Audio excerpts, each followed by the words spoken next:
The project quarterback has been murdered in cold blood, and we're here to solve the mystery of who or what killed him. I've got 3 suspects in mind, but before we get to those suspects, let me explain what I mean when I say that the project quarterback is dead. Modern quarterbacks simply don't get the time that they used to prove themselves, and teams are moving on from their young quarterbacks faster than ever. And I'm sure you as a fan have felt that as well. In just the last few years, we have a ton of examples to choose from. We've got Anthony Richardson, who coming into the league was already known to be a raw prospect that would need a lot of developing. He was benched during his second season after only starting in 10 games. We also saw the 49ers leverage their future by trading 3 first-round draft picks for Trey Lance, only for him to throw a little over 100 passing attempts for the team before they inevitably moved on and traded him to the Cowboys for a 4th-round pick and a pack of warm Skittles that was marinating in Jerry Jones's pocket. And then even more recently, even though he wasn't actually benched, we had talking heads from major networks already declaring JJ McCarthy a bust after struggling in his first 5 NFL games. And this is troubling because it wasn't always like this. And we have history as an example to back that up.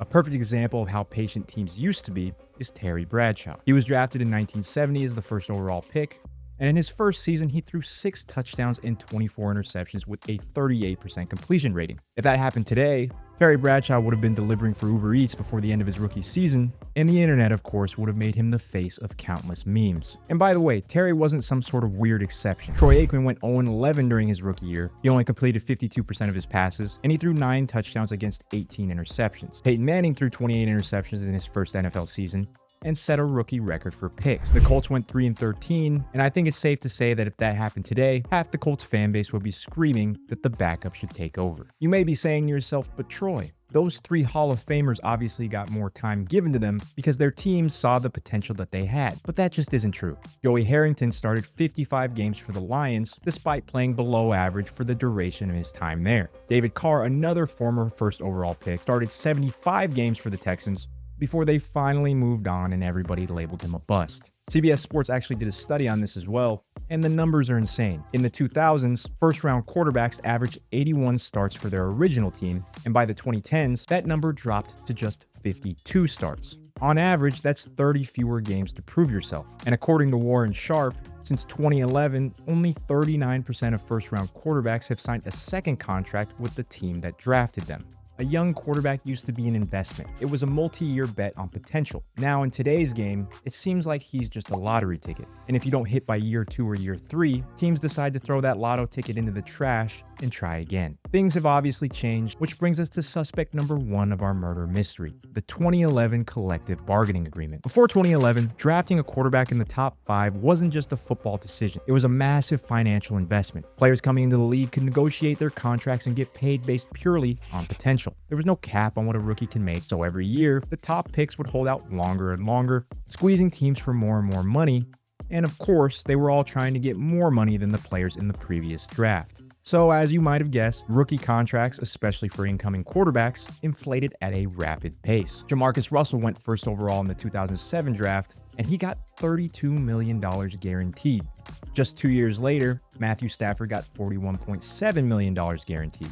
And then in 2010, Sam Bradford got a whopping $50 million guaranteed.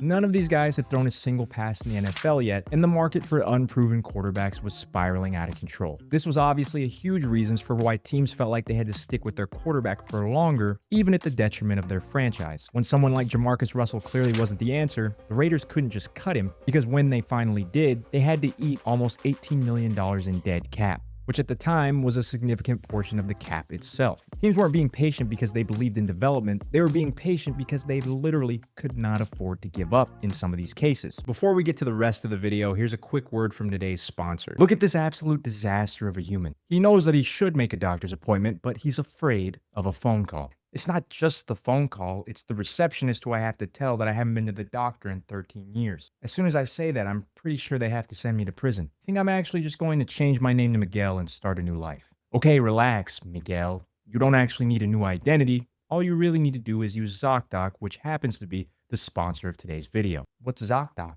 I'm so glad you asked. ZocDoc is a free website where you can search and compare in-network doctors, choose the right one that fits your needs, and click to instantly book an appointment. So I think you're saying I don't have to become Miguel? No, you don't have to become Miguel, but you can check verified patient reviews, filter for your insurance, and choose the doctor that fits what you need. Wow, Other Troy, thanks for the help. You're the best. If your body's been giving you all the signs to go see a doctor, now's the time to make an appointment. Stop waiting, stop guessing, and start getting the care you need. Go to ZocDoc.com/Troybert to find and instantly book a top-rated doctor today. Huge shout out to ZocDoc for being today's sponsor. Now back to the video. In 2011, when the new collective bargaining agreement took effect, everything surrounding rookie contracts literally changed overnight. The new agreement introduced something called a rookie wage scale, which essentially gave every draft spot a predetermined contract value. This was designed to cut down on the lengthy holdouts and the skyrocketing rookie salaries that were beginning to cripple teams. To show you just how dramatic the shift was, Cam Newton went first overall in 2011, just 1 year after Sam Bradford. Bradford got a 6-year deal worth $78 million in total. Cam Newton, on the other hand, got a 4-year deal worth only $22 million. The cost of the first overall pick dropped by $56 million overnight. Under the old system, cutting a bust meant eating a massive dead cap hit that could set your franchise back for years. Under the new system, cutting a bust was annoying, but ultimately survivable. And when the cost of failure goes down, teams become much more willing to fail. Not only did the new rookie wage scale save teams a massive amount of money, but it also gave teams a 5th-year option on first-round picks. Now, in theory, that sounds like it would give quarterbacks more time, but it actually did the opposite. Teams have to decide whether or not to pick up that 5th-year option by the end of year 3, which means the real evaluation window isn't 4 years. It's essentially 3 years or less. By the time a quarterback finishes his second season, a lot of front offices are already making the call on whether or not he's going to be the guy. The new CBA also fundamentally changed the way that teams viewed team building. The most valuable thing in football isn't just having a good quarterback anymore. It's having a good quarterback who's still on their rookie contract. When Russell Wilson was on his rookie deal in Seattle making $700,000 a year, the Seahawks could spend that money everywhere else. They built an elite defense, surrounded him with weapons, and won a Super Bowl. And we can also look at a team like the Chiefs who did the same thing with Mahomes. Today, teams aren't just asking, can this guy play? They're asking, can this guy win us a championship before we have to actually pay him real money? And if the answer to that looks like no, why waste the window? It's much more logical to just move on, draft another player, and roll the dice again. Now, the money is only part of the story, because even though the CBA did make it easier to move on from quarterbacks, something still has to push teams to actually do it. And that brings us to suspect number 2, the new attention economy. Back in the 70s and 80s, when Terry Bradshaw was throwing more interceptions than touchdowns, the only people who knew about it were fans in the stadium and fans who were deeply invested enough in the NFL to read the box score in the newspaper the next morning. There was no Twitter, no Instagram, and ESPN wasn't debating how the poor performance could somehow be tied to the Michael Jordan versus LeBron James debate. A bad game was just a bad game, and while there was pressure, sure, for the most part, everyone got to move on with their lives. That world does not exist anymore. Now, when a rookie quarterback has a rough day, the entire internet knows about it before he's even done with his post-game press conference. Even the most casual NFL fan will get fed clips and hot takes about why this guy is already a bust. It's also important to point out that before social media, legacy media outlets were just competing with each other. ESPN was competing with Fox Sports. The local newspaper was competing with other local newspapers. And because they were all competing for the same relatively stable audience, there was room for nuance. If you were a journalist, you could write a thoughtful breakdown of why a rookie was struggling, and people might actually read it. You didn't have to catastrophize everything just to get attention. But now, in today's world, legacy media isn't just competing with each other, they're competing with the entire internet all the time. They're competing against random accounts that have millions of followers. They're also competing with podcasts recorded in someone's basement. And they're competing with TikToks, YouTube Shorts, and tweets that go viral within 20 minutes. In that kind of environment, there's no way that nuance can possibly survive. Most people today aren't going to click on the article or video that says, QB shows promise despite growing pains, but it's okay because he's still young, and he may work out after all once he figures out how to dissect double mug defense. But what does get attention are proclamations like, is this the biggest bust in NFL history? That sort of title gets attention, and no matter if you're an independent creator or a huge organization like ESPN, attention still pays the bills. We now have this never-ending cycle where everyone's trying to one-up each other with more dramatic takes. Once the narrative starts circulating, there's no stopping it. Another thing that's changed that I don't think gets brought up nearly enough is the talk of some teams being in a big market. Growing up, we all heard about how tough it was to play in a big market. During every draft, the question would inevitably come up on how will will this kid handle playing in New York or Dallas? And I'd argue that that doesn't matter at all anymore. Because of social media, everywhere is a big market. It doesn't matter if you play for the Jags or the Titans or the Panthers, your mistakes will be amplified and broadcast to millions of people instantly. The Vikings offensive coordinator Wes Phillips actually talked about this, and I think he put it perfectly. He said that quarterbacks now face extreme declarations after every single game.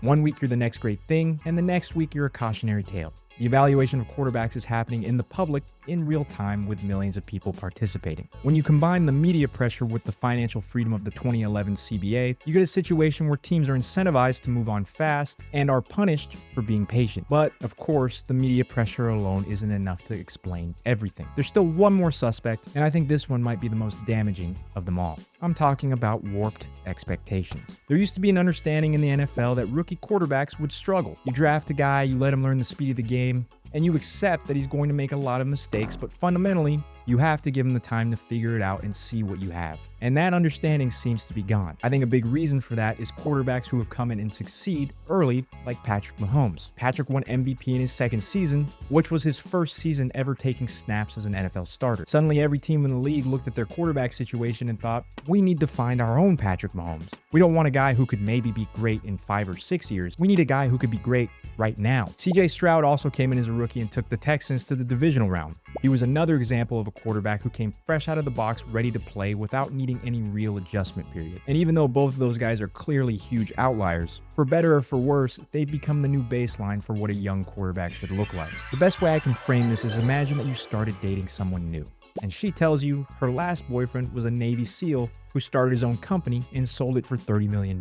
Her standards for what you should be are completely warped now, and you're going to be fighting an uphill battle. That's essentially what Mahomes and Stroud did to the entire league's expectations for rookie quarterbacks. When a rookie quarterback struggles and he throws a few picks or he looks overwhelmed by an NFL defense, the reaction from most fans is, this guy is ass, and we drafted a complete bust. Now, these warped expectations haven't just affected quarterback timeline. They've also affected the coaches and the front office. Just think about it from a head coach's perspective. The average NFL head coach lasts maybe 3 or 4 years if they're lucky.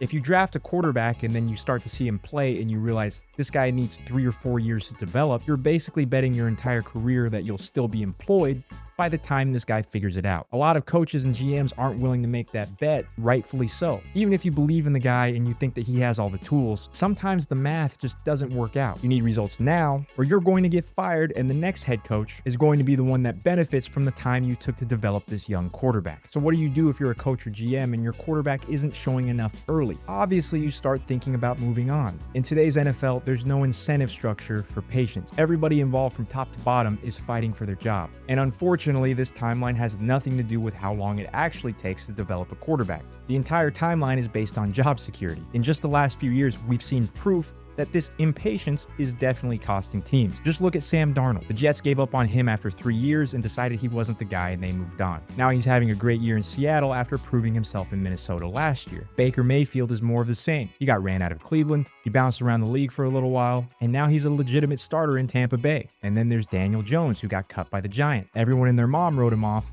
and then he went to Indianapolis and had a career year before having his season cut short by injury. These are guys who got labeled as busts. You could definitely argue that a lot of those teams had the answer right in front of them, but they threw it away because they simply couldn't wait. Now, with the analysis of our 3 suspects out of the way, it's time we decide which one of these is really responsible for killing our beloved project quarterback. The 2011 CBA took a lot of the financial pain out of the equation that it took to give up on a quarterback. The attention economy that social media has introduced turned every bad throw into a referendum on a guy's entire career. And finally, warped expectations convinced everyone that if a rookie isn't Mahomes by week 10, he might be a failure. And after this long investigation, I've concluded that this murder wasn't a solo job. No single suspect killed the project quarterback on their own. All 3 of these work together in unison. It's important to note that we have not captured these suspects, and they are still on the run as we speak. If you or a loved one are a young quarterback who's planning on making it to the league, please be on the lookout for these 3 suspects. They are armed and dangerous. The project quarterback is officially dead, and I don't think he's coming back anytime soon. If you happen to enjoy this video, you might also enjoy one of my other videos, which I've put on screen right here. As always, thank you everybody for watching, and I will catch you all in the next one.